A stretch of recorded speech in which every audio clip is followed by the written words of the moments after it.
মধ্যপ্রাচ্যের যুদ্ধ হঠাৎ করেই এক নতুন ভয়ঙ্কর মোড়ে ঢুকে পড়ছে। এতদিন পরোক্ষভাবে যুক্ত থাকা দেশগুলো এখন সরাসরি যুদ্ধে নামার প্রস্তুতি নিচ্ছে। আর এই উত্তপ্ত পরিস্থিতিতে সবচেয়ে বড় চমক, সংযুক্ত আরব আমিরাত এখন যুক্তরাষ্ট্র ও ইসরায়েলের পাশে দাঁড়িয়ে সরাসরি সামরিক পদক্ষেপ নিতে পারে।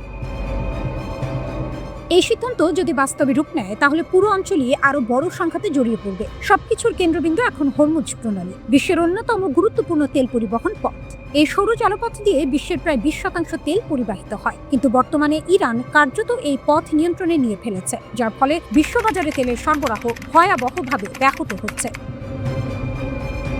এমন পরিস্থিতিতে ইউএই আর চুপ করে বসে থাকতে চায় না। আরব কূটনীতিকদের মতে দেশটি এখন সক্রিয়ভাবে পরিকল্পনা করছে কিভাবে সামরিক শক্তি ব্যবহার করে এই প্রণালী আবার খুলে দেওয়া যায়। শুধু তাই নয়, তারা জাতিসংঘ নিরাপত্তা পরিষদে একটি প্রস্তাব আনার চেষ্টা করছে, যাতে সামরিক পদক্ষেপের অনুমোদন পাওয়া যায়। একই সঙ্গে ইউরোপ ও এশিয়ার বড় শক্তিগুলোকে নিয়ে একটি জোট গঠনের কথাও বলা হচ্ছে, যাদের একটাই লক্ষ্য প্রয়োজনে শক্তি প্রয়োগ করে হরমুজ প্রণালী খুলে দেওয়া। ইতোমধ্যে ইউএই সামরিক বিকল্পগুলো খতিয়ে দেখছে। এর মধ্যে রয়েছে সমুদ্রে পেতে রাখা মাইন পরিষ্কার করা, নৌবাহিনীর সহায়তা দেয়া, এমনকি সরাসরি যুদ্ধে অংশ নেওয়া। এমনকি ইরানের নিয়ন্ত্রণে থাকা বিতর্কিত দ্বীপ আবু মুসার মতো কৌশলগত জায়গাগুলো লক্ষ্যবস্তু হতে পারে বলেও আলোচনা চলছে। এটি ইউএই এর জন্য একটি বড় পরিবর্তন। এতদিন তারা ইরানের সঙ্গে অর্থনৈতিক ও কূটনৈতিক সম্পর্ক বজায় রেখে এক ধরনের ভারসাম্য নীতি অনুসরণ করত। বিশেষ করে দুবাই ছিল ইরানের সঙ্গে ব্যবসার একটি বড় কেন্দ্র, কিন্তু এখন সেই ভারসাম্য ভেঙে পড়ছে। বিশ্লেষকরা বলছেন কারণটা স্পষ্ট, যুদ্ধ এখন ইউএই এর দরজায় এসে পৌঁছেছে। ইরান গত কয়েকদিনে ডজন ডজন ক্ষেপণাস্ত্র ও ড্রোন হামলা চালিয়েছে আমিরাতের উপর। পুরো সংখ্যাটি জুড়ে প্রায় 2500টির মতো প্রজেক্টাইল নিক্ষেপ করা হয়েছে বলে জানা গেছে। ইরান সরাসরি হুঁশিয়ারি দিয়েছে, যদি ইউএই যুক্তরাষ্ট্র ও ইসরায়েলের সঙ্গে যুদ্ধে জড়ায়, তাহলে তাদের উপর আরো ভয়াবহ হামলা চালানো হবে। এদিকে উপসাগরীয় অন্যান্য দেশ যেমন সৌদি আরব ও বাহরাইনও ধীরে ধীরে ইরানের বিপক্ষে অবস্থান নিচ্ছে। বাহরাইন ইতোমধ্যে জাতিসংঘের প্রস্তাবকে সমর্থন জানিয়েছে, তবে তারা এখনো সরাসরি সেনা পাঠানোর সিদ্ধান্ত নেয়নি। এই অবস্থায় ইউএই যদি প্রথম দেশ হিসেবে সরাসরি যুদ্ধে নামে, তাহলে তা পুরো অঞ্চলের জন্য এক বিস্ফোরক পরিস্থিতি তৈরি করবে। অন্যদিকে যুক্তরাষ্ট্রের অবস্থান কিছুটা দ্বিধাগ্রস্ত। প্রেসিডেন্ট ডোনাল্ড ট্রাম্প একদিকে যুদ্ধ শেষ করার ইঙ্গিত দিচ্ছেন, অন্যদিকে নতুন করে সেনা মোতায়েন করছেন। তিনি নাকি বলেছেন হরমুজ প্রণালী পুরোপুরি খোলা না হলেও যুদ্ধ শেষ করতে রাজি আছেন। এটি একটি বড় কৌশলগত পরিবর্তন, কারণ এতদিন এই প্রণালী খোলা রাখা ছিল যুক্তরাষ্ট্রের অন্যতম প্রধান লক্ষ্য। তবে ট্রাম্প মনে করছেন জোর করে এই পথ খুলতে গেলে যুদ্ধ আরো দীর্ঘায়িত হবে। তাই তিনি এখন ইরানের নৌবাহিনী দুর্বল করা, ক্ষেপণাস্ত্র সক্ষমতা কমানো এবং পরে কূটনৈতিক চাপ তৈরি করার পরিকল্পনায় এগোচ্ছেন।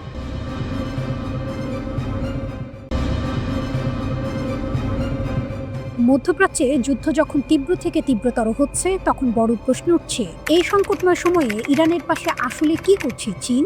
যুক্তরাষ্ট্র ও ইসরায়েলের যৌথ হামলার মুখে তেহরান যখন পাল্টে আঘাত হানছে, তখন বেইজিং এর ভূমিকা চোখে পড়ার মতো হলেও সরাসরি নয়, বরং অনেকটাই হিসেবি ও কৌশলী। প্রথমেই স্পষ্ট করে বলা দরকার, চীন ইরানের ঘনিষ্ঠ মিত্র হলেও এই সম্পর্ক পুরোপুরি স্বার্থভিত্তিক। চীনের জন্য ইরান মূলত সস্তা তেলের বড় উৎস। কঠোর নিষেধাজ্ঞার কারণে ইরান কম দামে তেল বিক্রি করতে বাধ্য হয়, আর সেই সুযোগটাই কাজে লাগায় চীন। ইরানের তেল রপ্তানির বড় অংশই যায় চীনের বাজারে, যা তেহরানের অর্থনীতিকে টিকিয়ে রাখার জন্য অত্যন্ত গুরুত্বপূর্ণ।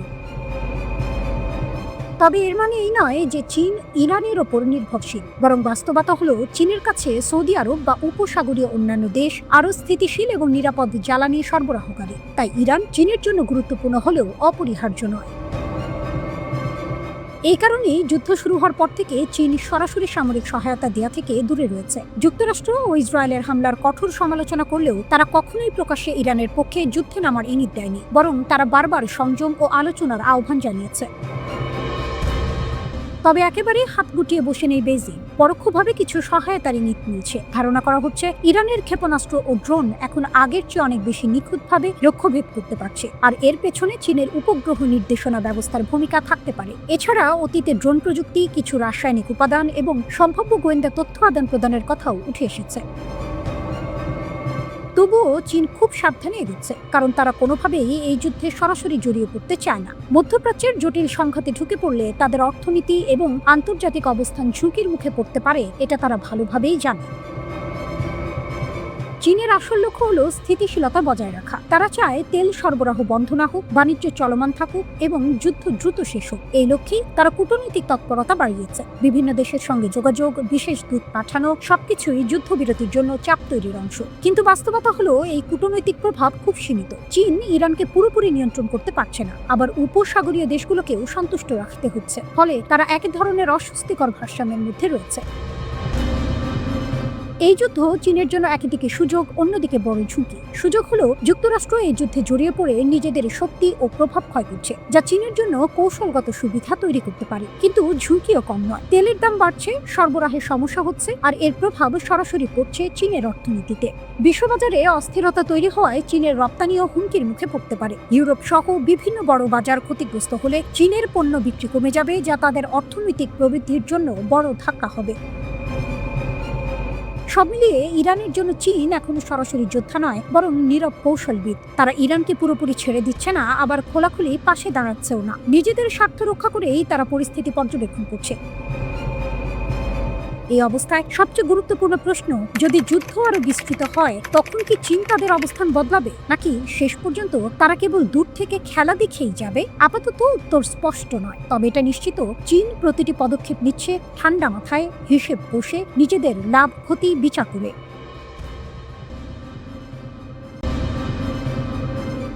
হিজবুল্লাহ এবং ইরানের সমন্বিত ও বিধ্বংসী হামলায় ইসরায়েলের বিভিন্ন শহর এখন কার্যত রণক্ষেত্রে পরিণত হয়েছে। বিশেষ করে ইসরায়েলের উত্তরাঞ্চলীয় গুরুত্বপূর্ণ শহর হাইফাকে লক্ষ্য করে হিজবুল্লাহর সরাসরি হামলা এই সংঘাতকে এক নতুন ও বিপজ্জনক মাত্রায় নিয়ে গেছে। হাইফার তেল শোধনাগার ও নৌঘাঁটিতে আঘাত। প্রতিবেদনে জানা গেছে, হিজবুল্লাহ হাইফার একটি গুরুত্বপূর্ণ নৌঘাঁটি লক্ষ্য করে একই ঝাঁক উন্নত ক্ষেপণাস্ত্র নিক্ষেপ করেছে। এই হামলার পরপরই হাইফার বিশালাকার তেল শোধনাগারে ভয়াবহ অগ্নিকাণ্ড ঘটে। শোধনাগারের পরিকাঠামো এবং ইসরায়েলের অন্যতম প্রধান জ্বালানি কোম্পানি বাজান গ্রুপের একটি স্থাপনা সরাসরি ক্ষতিগ্রস্ত হয়েছে। সিসিটিভি ফুটেজে দেখা গেছে, ইরানি প্রতিশোধমূলক ক্ষেপণাস্ত্রগুলো সরাসরি শহরের গুরুত্বপূর্ণ অবকাঠামোতে আঘাত হানছে। যদিও ইসরায়েলি ফায়ার সার্ভিস দ্রুত আগুন নিয়ন্ত্রণে আনার দাবি করেছে, তবে এই হামলা ইসরায়েলের জ্বালানি নিরাপত্তার উপর বড় ধরনের আঘাত হিসেবে দেখা হচ্ছে। একই যোগে বহুমুখী হামলা শুধু হাইফা নয়, যুদ্ধের পরিধি এখন ইসরায়েলের গভীরে ছড়িয়ে পড়েছে। দক্ষিণ ইসরায়েলের দিমোনা, তেল আবিব এবং বীরশেবা এলাকাগুলোকেও লক্ষ্যবস্তু করা হয়েছে। মাত্র 30 মিনিটের ব্যবধানে ইরান 3টি পৃথক ক্ষেপণাস্ত্র বহর নিক্ষেপ করে। বীরশেবার একটি শিল্পাঞ্চলে ক্ষেপণাস্ত্র আঘাত হানার পর সেখানে বিষাক্ত রাসায়নিক লিকের আশঙ্কা দেখা দিয়েছে। এছাড়া একটি কীটনাশক ট্যাঙ্কে আগুন লেগে আকাশ কালো ধোঁয়ায় ঢেকে যায়, যা পরিবেশগত বিপর্যয়ের ঝুঁকি তৈরি করেছে। উত্তরাঞ্চলীয় সীমান্তে রক্তক্ষয়ী সংঘর্ষ। লেবানন সীমান্ত এখন বিশ্বের অন্যতম উদ্বায়ী যুদ্ধক্ষেত্রে পরিণত হয়েছে। হিজবুল্লাহ এন্টার ট্যাঙ্ক ক্ষেপণাস্ত্র এবং ড্রোন হামলায় ইসরায়েলি বাহিনীর ব্যাপক ক্ষয়ক্ষতি হয়েছে। আইডিএফ নিশ্চিত করেছে যে হিজবুল্লাহর হামলায় একজন ইসরায়েলি সেনা নিহত এবং বেশ কয়েকজন কর্মকর্তা গুরুতর আহত হয়েছে। হিজবুল্লাহ ড্রোন ও গাইডেড মিসাইলগুলো ইসরায়েলি সাজোয়া ইউনিট এবং সেনাদের অবস্থানের ওপর নিখুঁতভাবে আঘাত হানছে। ইরানি সংবাদ মাধ্যম দাবি করেছে যে সংঘাত শুরু হওয়ার পর থেকে হিজবুল্লাহ অন্তত 114টি ইসরায়েলি ট্যাঙ্ক ধ্বংস করেছে। যদিও ইসরায়েলি সামরিক বাহিনী এই দাবিকে অতিরঞ্জিত বলে প্রত্যাখ্যান করেছে, তবে মাঠ পর্যায়ের চিত্র বলছে হিজবুল্লাহর হামলার সক্ষমতা এবং রণকৌশল আগের চেয়ে অনেক বেশি উন্নত ও বিধ্বংসী হয়ে উঠেছে। আঞ্চলিক যুদ্ধের পদক্ষেপ। এই হামলার ব্যাপকতা এবং সমন্বয় ইঙ্গিত দিচ্ছে যে ইরান এবং তার মিত্ররা ইসরায়েলের বিরুদ্ধে একযোগে একাধিক ফ্রন্ট খুলে দিয়েছে। একদিকে উত্তর দিক থেকে হিজবুল্লাহর রকেট ও ড্রোন হামলা, অন্যদিকে সরাসরি ইরান থেকে আসা দূরপাল্লার ক্ষেপণাস্ত্র, সব মিলিয়ে ইসরায়েলি প্রতিরক্ষা ব্যবস্থা এখন চরম চাপের মুখে। ইসরায়েলের গ্যালিলি, টাইবেরিয়াস এবং নেতানিয়া জুড়ে অনবরত সাইরেন বেজে চলেছে, যা সাধারণ মানুষকে বাংকারে আশ্রয় নিতে বাধ্য করছে। ইরানের ইসলামিক রিভলিউশনারি গার্ড IRGC পরিষ্কারভাবে জানিয়েছে, এই হামলাগুলো তাদের ভূখণ্ডে এবং অঞ্চলে ইসরায়েলি ও মার্কিন সামরিক তৎপরতার জবাব। ইসরায়েলও বসেনি, তারা ইরানের দক্ষিণ পার্স প্রাকৃতিক গ্যাস ক্ষেত্রে পাল্টা হামলা চালিয়ে পরিস্থিতিকে আরও জটিল করে তুলেছে।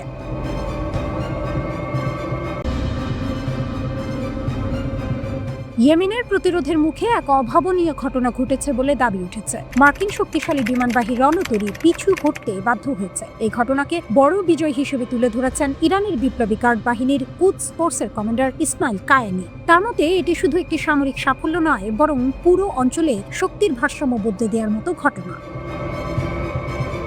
ইয়েমেনের প্রতিরোধ যোদ্ধাদের উদ্দেশ্যে পাঠানো বার্তায় তিনি বলেন, তাদের সময় উপযোগী ও কৌশলী পদক্ষেপ পশ্চিম এশিয়ায় প্রতিরোধ শক্তিকে আরো দৃঢ় করেছে। এই চাপের মুখেই মার্কিন রণতরী ইউএসএস জেরাল্ড ফোর্ড অপমানজনকভাবে সরে যেতে বাধ্য হয়েছে বলে দাবি করেন তিনি। কায়েনের বক্তব্য অনুযায়ী এই বিশাল যুদ্ধজাহাজটি দীর্ঘদিন ইয়েমেন উপকূলের কাছাকাছি অবস্থান করছিল। ইয়ানবু ও জেদ্দার মাঝামাঝি জলসীমায় প্রায় 2 সপ্তাহের বেশি সময় ধরে তারা অবস্থান নেয়, কিন্তু শেষ পর্যন্ত কোনো উপায় না দেখে তারা পিছু হটে যায়। তিনি ইঙ্গিত দেন, এই পিছু হটার পেছনে ইয়েমেনের ভৌগোলিক অবস্থান ও যোদ্ধাদের সাহসিকতা বড় ভূমিকা রেখেছে। তিনি আরো বলেন, যারা এই ঘটনার ব্যাখ্যা খুঁজছেন তাদের বুঝতে হবে ইয়েমেনের পাহাড়, ভূখণ্ড এবং প্রতিরোধী এর আসল রহস্য। এই প্রতিরোধ শুধু একটি যুদ্ধ নয়, বরং একটি বার্তা। মধ্যপ্রাচ্যে আর আগের মতো একতরফা আধিপত্য চলবে না। এদিকে ফিলিস্তিনের গাজায় ইসরায়েলের হামলার বিরুদ্ধেও কঠোর অবস্থান নিয়েছে ইয়েমেন। গাজার মানুষের পাশে দাঁড়ানোর জন্য ইয়েমেনি জনগণের প্রশংসা করেন কায়েনি। তিনি বলেন, এটি শুধু মানবিক দায়িত্ব নয়, বরং পুরো অঞ্চলে ইসরায়েল ও যুক্তরাষ্ট্রের প্রভাবকে চ্যালেঞ্জ করার একটি বড় পদক্ষেপ। কায়েনি স্পষ্ট করে দিয়েছেন, তাদের দেশ প্রতিরোধ যোদ্ধাদের পাশে থাকবে। তার মতে, ইয়েমেনের এই সাফল্য দেশটির দীর্ঘদিনের অবরোধ ভাঙার পথ তৈরি করতে পারে। লোহিত সাগরে ইতোমধ্যে ইয়েমেনি যোদ্ধারা ইসরায়েল সংশ্লিষ্ট জাহাজ এবং মার্কিন উপস্থিতির বিরুদ্ধে ধারাবাহিক আক্রমণ চালিয়ে যাচ্ছে। এই পরিস্থিতি পুরো অঞ্চলের শক্তির সমীকরণ বদলে দিচ্ছে বলে মনে করা হচ্ছে। অন্যদিকে উত্তেজনা আরও বাড়িয়ে দিয়েছে হরমুজ প্রণালী নিয়ে নতুন করে সংঘাত। ইরান সরাসরি ঘোষণা দিয়েছে, এই গুরুত্বপূর্ণ জলপথের উপর নিয়ন্ত্রণ প্রতিষ্ঠা করা যুক্তরাষ্ট্রের পক্ষে কখনোই সম্ভব হবে না। ইরানের এক শীর্ষ সামরিক কর্মকর্তা বলেন, যুক্তরাষ্ট্র যতই চেষ্টা করুক তারা ইরানকে দমাতে পারবে না। তিনি হুঁশিয়ারি দিয়ে বলেন, তথ্যযুদ্ধ, অস্ত্রের প্রদর্শন বা চাপ সৃষ্টি কোনো কিছুর মাধ্যমে ইরানকে নত করা যাবে না, বরং হরমুজ প্রণালী দখলের স্বপ্ন চিরতরে ভুলে যেতে হবে। ইরানের দাবি, তারা ইতিহাসে কখনো কোনো শত্রুর কাছে মাথা নত করেনি, ভবিষ্যতেও করবে না। নিজেদের সার্বভৌমত্ব ও কৌশলগত অঞ্চল রক্ষায় তারা সর্বোচ্চ শক্তি প্রয়োগ করবে। এর আগে যুক্তরাষ্ট্রের প্রেসিডেন্ট ডোনাল্ড ট্রাম্প হুমকি দিয়েছিলেন, যদি হরমুজ প্রণালী খুলে দেওয়া না হয় তাহলে ইরানের তেল স্থাপনা, বিদ্যুৎ কেন্দ্র এবং গুরুত্বপূর্ণ দ্বীপে ভয়াবহ হামলা চালানো হবে। সেই হুমকির জবাবেই ইরানের পক্ষ থেকে এই কঠোর বার্তা এসেছে। সব মিলিয়ে মধ্যপ্রাচ্যে উত্তেজনা এখন চরমে। ইয়েমেনের প্রতিরোধ, ইসরায়েলের সঙ্গে সংঘাত আর হরমুজ প্রণালী নিয়ে সরাসরি চ্যালেঞ্জ, সবকিছু মিলিয়ে পরিস্থিতি দ্রুত বিস্ফোরণের দিকে এগোচ্ছে। প্রশ্ন এখন একটাই, এই প্রতিরোধ কি সত্যি বড় শক্তিগুলোর আধিপত্য ভেঙে দিতে পারবে, নাকি আরো ভয়াবহ যুদ্ধের সূচনা হতে যাচ্ছে? সময়ই দেবে সেই উত্তর।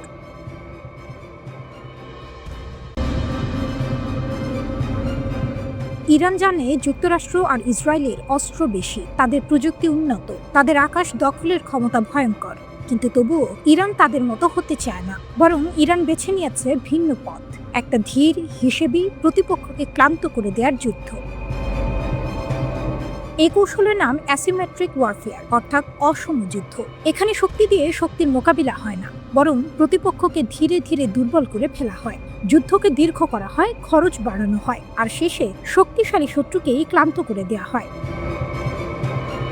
এই যুদ্ধে ইরানের প্রথম অস্ত্র সস্তা ড্রোন, শাহেদ 136 ড্রোন। দেখতে সাধারণ, গতি কম, কিন্তু ভয়ঙ্কর কার্যকর, কারণ এগুলো তৈরি করতে খরচ কম, কিন্তু এগুলো ঠেকাতে যে মিসাইল ব্যবহার করতে হয় তার দাম অনেক বেশি। একটা ড্রোন নামাতে যে খরচ, সেই খরচে হয়তো 10টা ড্রোন বানানো সম্ভব। এখানেই পাল্টে যায় খেলার নিয়ম। তারপর আসে পারস্য উপসাগরের গলা হরমুজ প্রণালী। এই সরু জলপথ দিয়ে বিশ্বের প্রায় 1/5 তেল যায়। ইরান জানে পুরো পথ বন্ধ করার দরকার নেই, শুধু ভয় তৈরি করলেই হবে, আর সেটাই করেছে তারা। জাহাজ চলাচল ব্যাহত হয়েছে, তেলের দাম $100 ছাড়িয়েছে, বিশ্ববাজার কেঁপে উঠেছে। বিশেষজ্ঞরা বলছেন, এটা শুধু সামরিক যুদ্ধ না, এটা অর্থনৈতিক যুদ্ধ। কিন্তু এখানেই শেষ না। ইরানের আরেকটি বড় অস্ত্র প্রক্সি বাহিনী, লেবাননি হিজবুল্লাহ, ইরাকের শিয়া মিলিশিয়া। এরা সরাসরি ইরানের সেনা না, কিন্তু ইরানের পক্ষেই লড়ছে। হিজবুল্লাহ ইসরায়েলের বিরুদ্ধে নতুন ফ্রন্ট খুলেছে। ইরাকের মিলিশিয়ারা মার্কিন ও ইসরায়েলি স্বার্থে আঘাত করছে, ফলে যুদ্ধ এক জায়গায় আটকে নেই, ছড়িয়ে পড়েছে বহু ফ্রন্টে। এতে প্রতিপক্ষের জন্য যুদ্ধ আরো কঠিন হয়ে গেছে। কিন্তু ইরানের কৌশল আরো গভীরে। তারা ব্যবহার করছে মোজাইক ডিফেন্স, একটা এমন ব্যবস্থা যেখানে পুরো সামরিক কাঠামো ছোট ছোট অংশে ভাগ করা, প্রতিটি অংশ আলাদাভাবে কাজ করতে পারে। ধরা যাক নেতৃত্বে আঘাত এলো, তবুও যুদ্ধ থামে না, বরং নতুন ভাবে গড়ে ওঠে, নতুন ভাবে লড়াই চালিয়ে যায়। এই কারণেই যুক্তরাষ্ট্র আর ইসরায়েলের হামলা সত্ত্বেও তেহরানের সরকার ভেঙে পড়েনি, বরং তারা নতুন নেতৃত্ব এনেছে, লড়াই চালিয়ে যাচ্ছে। ইতিহাসও এই কৌশলের পক্ষে কথা বলে। ভিয়েতনামে যুক্তরাষ্ট্র ছিল শক্তিশালী, কিন্তু তারা হেরে যায় কারণ প্রতিপক্ষ সরাসরি লড়েনি, সময়কে অস্ত্র বানিয়েছিল। আফগানিস্তানেও একই চিত্র। তালেবান দীর্ঘদিন ধরে যুদ্ধ টেনে নেয়, খরচ বাড়ায়, আর শেষ পর্যন্ত যুক্তরাষ্ট্রকে পিছু হটতে হয়। ইরানও ঠিক সেই পথেই হাঁটছে। তাদের লক্ষ্য একটাই, দ্রুত জয় না, বরং দীর্ঘ যুদ্ধ। একটা এমন যুদ্ধ যেখানে রাজনৈতিক চাপ বাড়বে, অর্থনৈতিক চাপ বাড়বে, আর শক্তিশালী শত্রুও একসময় ক্লান্ত হয়ে পড়বে। কারণ এই ধরনের যুদ্ধে প্রশ্নটা কি একটাই, কে বেশি শক্তিশালী? না, প্রশ্নটা হলো কে বেশি সময় টিকে থাকতে পারবে। মধ্যপ্রাচ্যের এই আগুন তাই শুধু অস্ত্রের লড়াই না, এটা সময়ের লড়াই, এটা ধৈর্যের লড়াই, এটা টিকে থাকার লড়াই।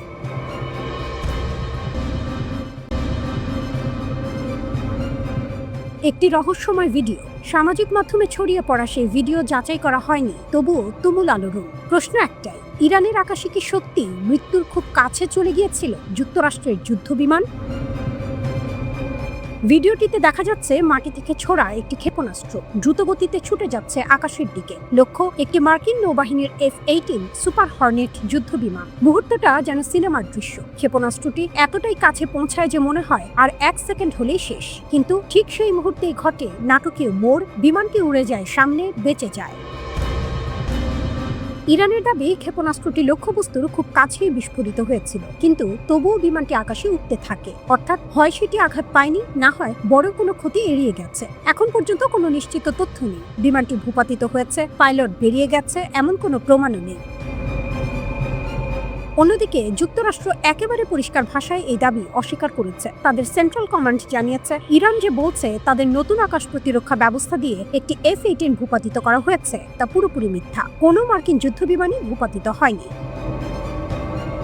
কিন্তু এখানেই শেষ নয়, প্রশ্ন আরো বড় হয়ে উঠছে। কয়েকদিন আগেই কি সত্যি একটি F-35 যুদ্ধ বিমান ভূপাতিত হয়েছিল? যে বিমানকে আকাশে আঘাত করা প্রায় অসম্ভব বলে মনে করা হয়, সেই দাবিও ঘুরছে বাতাসে, কিন্তু প্রমাণ এখনো অধরা। ইরানের ইসলামিক রিভলিউশনারি গার্ড কর্পস আরও একই ধাপ এগিয়ে দাবি করেছে, চাবাহার অঞ্চলের আকাশে আঘাত হানার পর একটি মার্কিন F-18 যুদ্ধ বিমান ভারত মহাসাগরে বিধ্বস্ত হয়েছে। কিন্তু এখানেও একই চিত্র, কোনো স্বাধীন সূত্র এই দাবি নিশ্চিত করেনি, আর যুক্তরাষ্ট্র এখনো এ বিষয়ে সরাসরি কোনো প্রতিক্রিয়া দেয়নি।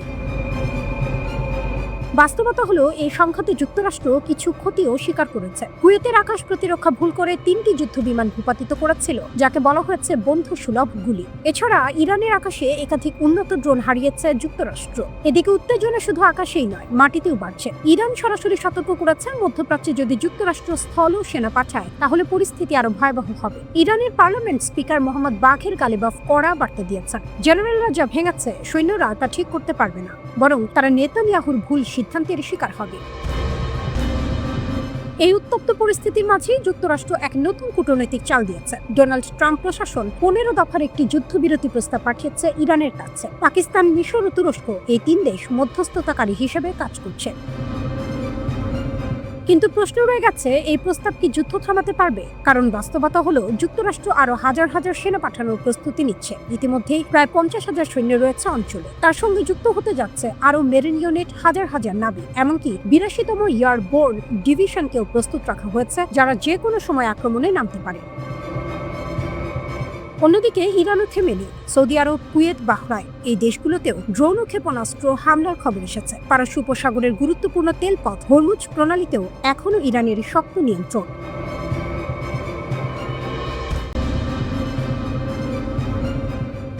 জার্মানির অভিযোগ, ইরানকে হামলার লক্ষ্য ঠিক করতে সাহায্য করছে রাশিয়া। জার্মানির পররাষ্ট্রমন্ত্রী ইয়োহান ভাডিপুল বলেছেন, ইরানকে কোথায় হামলা চালাতে হবে সেই লক্ষ্যবস্তু চিহ্নিত করতে রাশিয়া সহায়তা দিচ্ছে। তিনি আরও অভিযোগ করেন, রাশিয়ার প্রেসিডেন্ট ভ্লাদিমির পুতিন ইউক্রেনের রাশিয়ার হামলা থেকে বিশ্বের দৃষ্টি সরানোর জন্য মধ্যপ্রাচ্যের যুদ্ধকে ব্যবহার করতে চাইছেন। ফ্রান্সে G7 বৈঠকে সাংবাদিকদের সঙ্গে কথা বলার সময় ভাডিপুল জানান, তিনি যুক্তরাষ্ট্রের পররাষ্ট্রমন্ত্রী মার্কো রুবিওর সঙ্গে আলোচনা করেছেন এবং সেখানে জার্মানির অবস্থান তুলে ধরেছেন। তিনি আরও বলেন, বর্তমান উত্তেজনা শেষ হলে হরমুজ প্রণালীতে জার্মানি ভূমিকা রাখতে চায়। ভাডিপুল বলেন, পুতিন নির্মমভাবে আশা করছেন যে মধ্যপ্রাচ্যের এই উত্তেজনা ইউক্রেনে তার অপরাধ থেকে আমাদের মনোযোগ সরিয়ে দেবে। এই পরিকল্পনা সফল হতে দেওয়া যাবে না। আমরা পরিষ্কারভাবে দেখতে পাচ্ছি, এই দুটি সংঘাত একে অপরের সঙ্গে ঘনিষ্ঠভাবে জড়িত। রাশিয়া স্পষ্টভাবেই সম্ভাব্য লক্ষ্যবস্তু সম্পর্কে তথ্য দিয়ে ইরানকে সাহায্য করছে।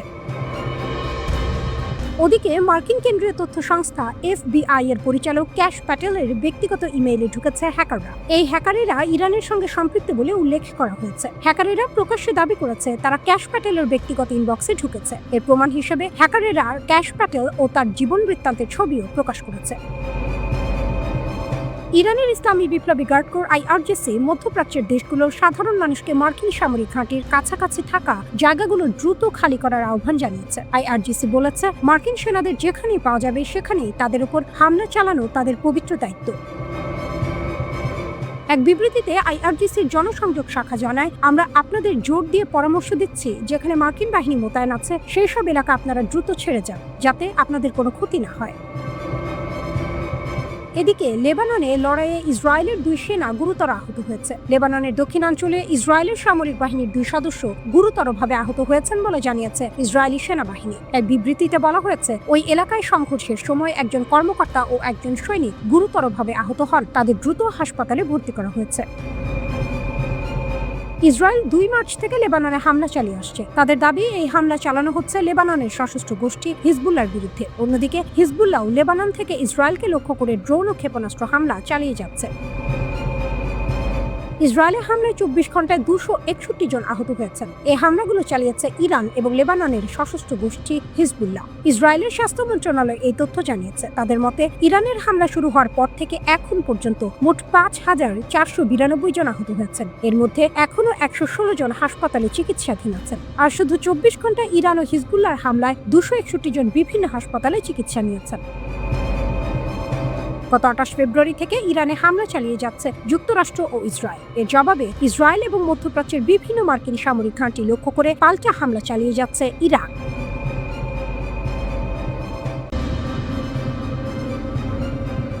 যুক্তরাষ্ট্রের বিরুদ্ধে ইরানের বিশাল সাফল্য। যে ড্রোন একসময় যুদ্ধক্ষেত্রের রাজা ছিল, যে নাম শুনলেই শত্রুপক্ষের শিবিরে নেমে আসতো আতঙ্ক, সেই মার্কিন রিপার ড্রোন এখন নিজের বাঁচার লড়াইয়ে। আর এই নাটকের কেন্দ্রবিন্দুতে রয়েছে ইরানের কঠোর প্রতিরক্ষা। গত 28 ফেব্রুয়ারি থেকে ইরান ও ইসরায়েলের সংঘাত নতুন মাত্রা পায়। শুরু হয় সামরিক অভিযান অপারেশন এপিক ফিউরি। এই অভিযানে আকাশেই সবচেয়ে বেশি দেখা গেছে যুক্তরাষ্ট্রের গর্ব হিসেবে পরিচিত ড্রোন MQ-9 রিপার।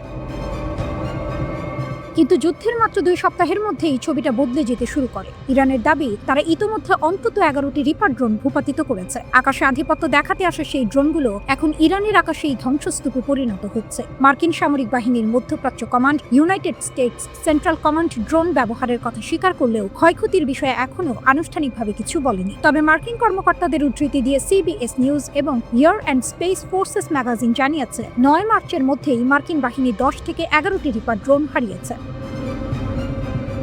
এটি শুধু সামরিক ক্ষতি নয়, অর্থনৈতিক ধাক্কাও বটে। কারণ একটি রিপার ড্রোনের দাম প্রায় 16 থেকে 30 মিলিয়ন ডলার, অর্থাৎ কয়েকদিনের মধ্যে শত শত মিলিয়ন ডলারের যুদ্ধযন্ত্র আকাশ থেকে ঝরে পড়েছে।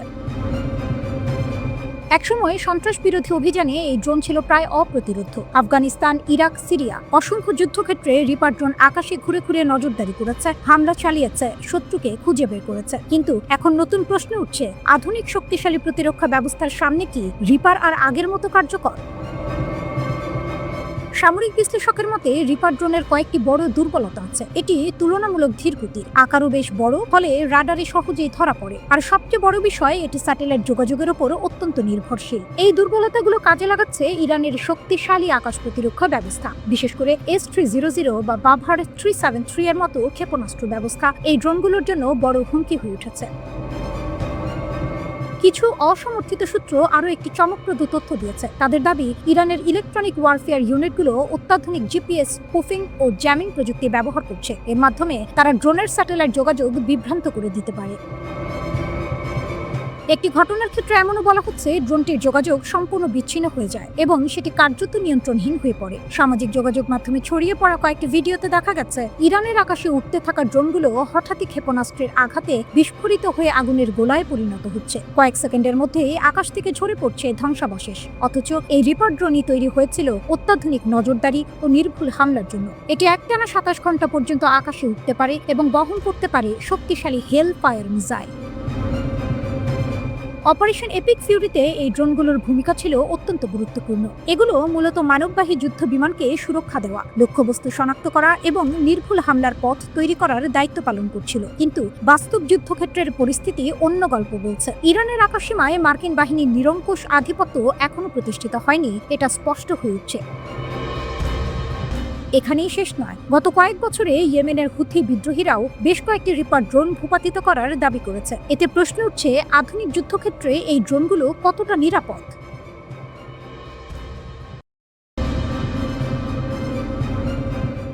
এবার ইরানি ক্ষেপণাস্ত্রের কাছে হেরে গেল যুক্তরাষ্ট্রের গর্বের প্যাট্রিয়ট সিস্টেম। কোনো সামরিক ক্যামেরা নয়, একজন সাধারণ নাবিকের ধারণ করা ভিডিও। আর সেই ভিডিও এখন মধ্যপ্রাচ্যের শক্তির ভারসাম্য নিয়ে বড় প্রশ্ন তুলে দিয়েছে। ভিডিওতে দেখা যায় সংযুক্ত আরব আমিরাতের ফুজাইরাহ বন্দরের কাছে আকাশ তীরে ছুটে আসছে দুটি ইরানি ব্যালিস্টিক ক্ষেপণাস্ত্র। মুহূর্তের মধ্যেই তারা আঘাত হানে গুরুত্বপূর্ণ তেল স্থাপনায়। এরপরই সক্রিয় হয় প্রতিরক্ষা ব্যবস্থা। যুক্তরাষ্ট্রের তৈরি প্যাট্রিয়ট সিস্টেম থেকে একের পর এক ছোড়া হয় ইন্টারসেপ্টর মিসাইল, মোট 6টি। কিন্তু তারপর যা ঘটে তা আরও বেশি চমকপ্রদ। 6টি ইন্টারসেপ্টরই লক্ষ্য ভেদে ব্যর্থ হয়। কোনো প্রতিরোধ, কোনো বাধা কিছুই যেন কাজ করেনি। ইরানি ক্ষেপণাস্ত্রগুলো সোজা গিয়ে আঘাত করে তাদের লক্ষ্যবস্তুতে, যেন আকাশে কেউ তাদের থামাতে পারেনি। এই দৃশ্য শুধু একটি ব্যর্থতা নয়, এটি এক গভীর সংকেত।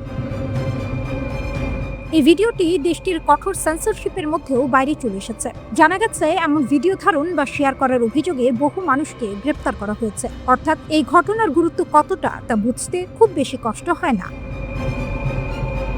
এখানে শুধু সামরিক ব্যর্থতা নয়, অর্থনৈতিক বাস্তবতাও স্পষ্ট হয়ে উঠছে। একটি প্যাট্রিয়ট ইন্টারসেপ্টরের দাম প্রায় $6 মিলিয়ন।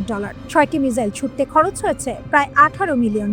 অথচ যেসব ক্ষেপণাস্ত্র থামাতে এগুলো ছোড়া হয়েছিল সেগুলোর খরচ এর চেয়ে অনেক কম। যুদ্ধ এখন অর্থনীতিরও লড়াই।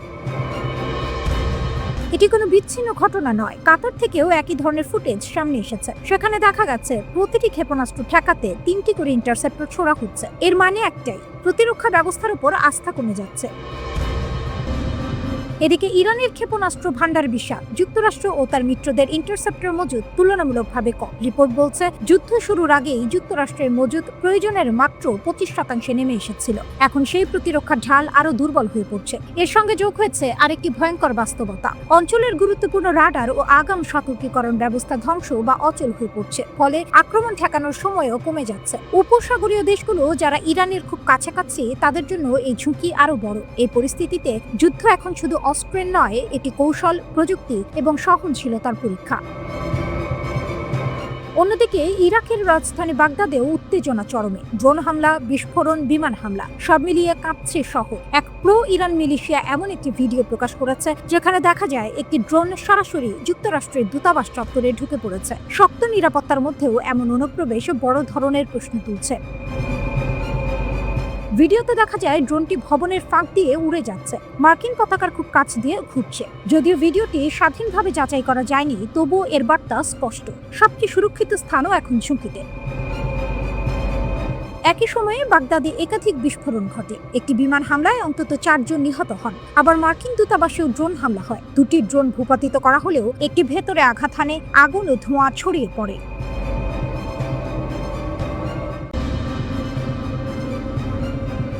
এবার শঙ্কা আরো বড়, স্থলযুদ্ধের। মার্কিন প্রেসিডেন্ট ডোনাল্ড ট্রাম্প এমন এক পরিকল্পনার দিকে এগোচ্ছেন যা বাস্তবায়ন হলে পুরো অঞ্চল কেঁপে উঠতে পারে।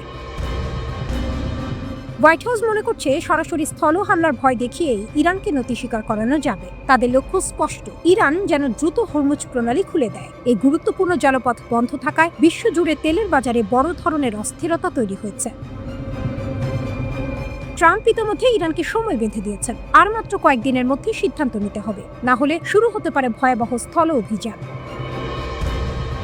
এই অভিযানের প্রস্তুতিও জোরে সোরে চলছে। যুক্তরাষ্ট্র তাদের শক্তিশালী নৌ ও স্থল বাহিনী মধ্যপ্রাচ্যের দিকে পাঠাচ্ছে। বিশেষ করে সমুদ্রপথে আক্রমণ চালাতে সক্ষম ইউনিটগুলোকে এগিয়ে আনা হচ্ছে। এসব ইউনিটে রয়েছে যুদ্ধজাহাজ, হেলিকপ্টার এবং উপকূলে দ্রুত নামার মতো বিশেষ যান। এছাড়া আকাশপথে হঠাৎ আক্রমণের জন্য প্রস্তুত রাখা হয়েছে অভিজাত প্যারাট্রুপার বাহিনী। তারা যে কোনো সময় শত্রুপক্ষের ভেতরে নেমে গুরুত্বপূর্ণ স্থাপনা দখল করতে পারে। বিমানবন্দর, ঘাঁটি সবকিছু তাদের লক্ষ্য হতে পারে। শুধু তাই নয়, আরো হাজার হাজার সেনা প্রস্তুত রাখা হয়েছে।